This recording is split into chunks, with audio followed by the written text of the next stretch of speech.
Que tu dois vraiment changer. C'est le coach Bricia, Mindset Transformation Coach, avec pour mission d'aider les femmes qui sont passées par des traumas dans l'enfance ou bien des post-partum traumas à guérir, découvrir ce pourquoi elles sont nées, bien sûr, devenir la meilleure version de soi-même. Donc dans cette vidéo, j'aimerais te parler en fait de deux attitudes de mind shift que tu devrais faire afin de devenir cette personne-là, afin d'accomplir les projets que Dieu a pour toi en fait. Il s'agit de cette mentalité de gratuité, d'accord? Et la mentalité en fait de gratuité, qui est la première mentalité dont beaucoup d'Africains souffrent. Et la deuxième mentalité, tu sais quoi? C'est la mentalité de, comment dire, de bon en fait. Deux mentalités vraiment qui nous retiennent dans la pauvreté. Parce que le Seigneur veut qu'on prospère à tous égards. Il faudrait qu'on prospère, il faudrait qu'on atteigne le sommet pour pouvoir être une bénédiction pour les autres. Il faudrait que nous soyons dans cette attitude financière, même si on n'en parle pas beaucoup dans les églises, etc. Où beaucoup en fait sont toujours dans cette mentalité-là que tu ne peux pas être chrétien et être riche et prospérer. Mais laisse-moi te dire en fait, tu ne peux pas attirer en fait ce que tu nies, ce que tu discutes en fait. C'est-à-dire que c'est contraire. Tu ne peux pas vouloir changer ta situation sur laquelle tu es et continuer de critiquer en fait les gens qui parlent de la prospérité par exemple, les gens qui disent que c'est possible d'être riche, chrétien, prospérer, etc. parce que tu en as besoin. Donc si dans ta tête, la seule chose, la seule raison, le seul moyen pour toi d'aller à un autre niveau, c'est recevoir tout gratuitement, mais tu as beaucoup de choses à faire en fait. Dans ton mind, il faut vraiment renouveler cette relation-là en fait. Parce que la Bible nous dit qu'avec la connaissance, en fait, les chambres se remplissent, d'accord? Et il dit encore que c'est grâce à la connaissance que le peuple grandit. Le peuple périt par manque de connaissances. Combien de connaissances sont gratuites en fait? Laisse-moi te dire, vraiment gratuites. C'est-à-dire que connaissances que tu valorises vraiment en tant que telle. Laisse-moi te dire, aujourd'hui tu as un diplôme ou tu n'as peut-être pas de diplôme, tu n'es jamais allé à l'école, mais la majorité des personnes qui sont à l'école, par exemple, elles ont une certaine éducation, tu vois le coût qu'elles ont dépensé parce que quoi, elles ont vu la valeur, d'accord, de cette éducation, de cette connaissance.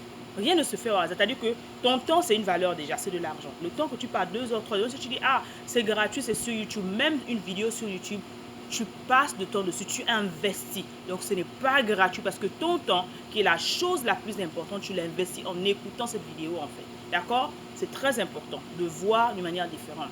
Lorsque tu t'asseyes et tu te dis que tu vas devenir riche, tu vas changer ta façon de faire les choses ou bien ta vie va changer en te contentant des choses gratuites, il y a beaucoup de choses que tu dois vraiment comprendre en fait. Parce que même aujourd'hui, le Salomon, l'homme le plus riche en fait, d'accord, et l'homme le plus sage, on disait qu'il avait une grande bibliothèque. Combien d'endroits où tu vas trouver les livres, par exemple, gratuits? Même si c'est 99 cents, c'est toujours quelque chose. Il y a toujours un échange que tu dois effectuer, un échange monétaire ou bien temporaire en fait que tu dois effectuer. Ton temps, c'est de l'argent. L'économique, c'est de l'argent. Un service, c'est un échange. C'est ça de la valeur en fait. Donc, il faut commencer à réfléchir différemment si tu vas aller à un autre niveau. Ça, c'est très important. T'attends t'asseoir et te dire seulement parce que les choses seront gratuites, mais je n'attends que si ce n'est pas gratuit, je n'investis pas. Le plus grand investissement que tu feras, c'est en toi-même. Parce qu'une fois que tu as cette connaissance, en fait, cette connaissance, on ne peut pas te l'enlever, en fait. On ne pourra jamais te l'enlever. Le livre que tu as acheté, la connaissance que tu as lu, en dépensant seulement 20 dollars, d'accord, c'est une connaissance qui est vraiment innée, en fait. Ce sont les 25 années de quelqu'un, des recherches, d'accord, 25 années d'erreurs que la personne a mis juste dans un livre de 200 pages. Mais l'avantage, c'est quoi? C'est que tu as investi en toi-même, donc tu vois la valeur. Et bien sûr, l'autre avantage, c'est que tu découvres beaucoup de choses, tu apprends beaucoup de choses qui te permettent de grandir. Pourquoi? Parce que tu as juste dépensé 20 dollars. Mais combien de personnes, même pour dépenser 20 même pour dépenser 1 centime, parce qu'ils entendent connaissance, d'accord, pour eux, automatiquement, ils ont ces problèmes. Tu ne peux pas vouloir être à un autre niveau, en fait, si tu ne peux pas investir en toi-même. Parce que tu es la personne la plus importante de la Terre. Tu es la personne vraiment, tu en vaux le coup. Donc, ton développement personnel passe par cela, en fait. Il faudrait que tu renouvelles ta mentalité. Il faudrait que tu renouvelles cette manière de faire, en fait. Et la mentalité de gratuité ne peut pas t'amener à un autre niveau. D'accord? La deuxième mentalité qu'il faudrait qu'on change, en fait, c'est cette mentalité de bon en fait. On a ce système, je ne sais pas d'où on a eu ça, que tout on doit le prendre à crédit. Le pain à crédit, l'huile à crédit, les cheveux à crédit, les sacs à crédit. Si tu ne peux pas, d'accord, tu ne peux pas te permettre d'avoir une certaine chose, c'est pas la peine de demander le crédit en fait. Attends quand tu auras la possibilité de t'offrir, de te l'offrir. C'est la vérité en fait. Tout ça, ça part de la discipline. J'en parle parce que moi-même j'ai souffert de ça en fait. Surtout dans les pays en Europe et tout ça et aux États-Unis, on a ce qu'on appelle le crédit facile. On veut avoir beaucoup de choses, mais si tu attends juste un moment en fait, la chose que tu veux par exemple peut être en sorte, c'est-à-dire que peut être peut être réduite juste parce que tu auras attendu. Il y a une règle d'or dont on parle lorsque tu veux dépenser en fait. Si c'est quelque chose, d'accord, qui en vaut vraiment la peine. Est-ce que c'est une chose qui t'apporte de la joie?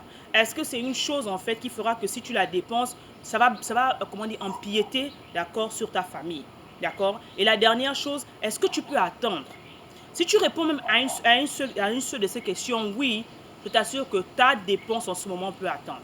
Tu n'es pas obligé d'aller mettre ça sur la carte de crédit et on te dit, ok, tu dépenses 500 euros aujourd'hui et puis tu payes seulement 25 euros par mois ou 10 euros par mois pour rembourser ces 500 euros.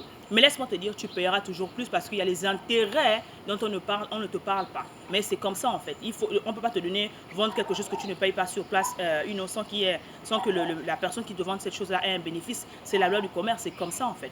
Mais c'est à toi de réfléchir, comme j'aime bien dire, ce n'est pas une affaire de j'ai d'argent, j'ai pas d'argent, c'est une affaire de priorité. Arrête de prendre les choses à crédit, arrête de prendre les choses en bon. Même chez le Malien, le cahier consigne, etc. Ce sont des petites habitudes qu'on doit commencer à éliminer de nos mentalités. Vis en fonction de tes moyens, vis même en dessous de tes moyens si tu veux aller à un autre niveau en fait. Si tu veux vraiment prospérer selon le plan de Dieu, apprends à te discipliner, apprends à discipliner ses envies. Si en ce moment le budget que tu as ne te permet pas d'avoir des choses extra floues, mais contente-toi juste du peu que tu as en fait. Contente-toi, le contentement est une grande règle. Et au fur et à mesure, d'accord, lorsque tu auras atteint le niveau que tu veux, lorsque tu auras atteint un certain niveau de vie, lorsque les choses seront meilleures pour toi, ben, tu pourras te les offrir. Ou bien, je veux dire, tu peux avoir peut-être le dernier iPad qui vient de sortir en juin, par exemple, d'accord? Si tu attends juste en décembre, ça peut diminuer même de 100 euros. C'est la réalité, en fait. Parce que, qu'on le veuille ou non, il y a les frustrations qui passent. Qu'on le veuille ou non, la voiture qui vient de sortir, en fait, n'aura pas la même... Dès qu'elle sort, en fait, de l'usine, elle n'a plus la même valeur. Ça, c'est clair. Donc, que tu t'empruntes de dépenser toute cette économie pour une chose, d'accord, qui ne t'apporte pas de la joie, pour une chose que tu sais qu'une fois tu l'achètes, elle va t'apporter plus de problèmes, d'accord? Parce que quoi, tu auras un crédit quelque part. Laisse-moi te dire, en fait, c'est pas sage. Et moi, j'aimerais en fait que cette génération, nous pensons différemment. J'en parle parce que moi-même, j'étais dans les dettes. Et le crédit est quelque chose qui ne peut pas te permettre de prospérer, qui ne peut pas te permettre d'aller où Dieu veut t'amener en fait. D'accord? Et on dit encore celui qui prête est l'esclave de celui qui emprunte en fait. Donc j'espère que ces deux attitudes vont te permettre cette manière de voir les choses va te permettre d'aider vraiment de revoir, d'accord, ta manière de faire les choses. Parce que si tu donnes toujours cette mentalité de gratuité, tu ne peux pas prospérer. Si tu es dans cette mentalité de vouloir toujours prendre tout à crédit, ce sera difficile pour toi en fait de voir au-delà, de voir grand, d'accord, de réaliser des grandes choses en fait. Parce que tant que tu devras à quelque chose, tu seras toujours cet esclave là en fait. Et tout commence par ici en fait. J'espère que cette vidéo t'a plu. N'hésite pas de t'abonner à cette chaîne, n'hésite pas de la partager bien sûr, à t'inscrire aux différents programmes que nous offrons. Donc sois béni en fait, c'était ta coach avec amour. Au revoir.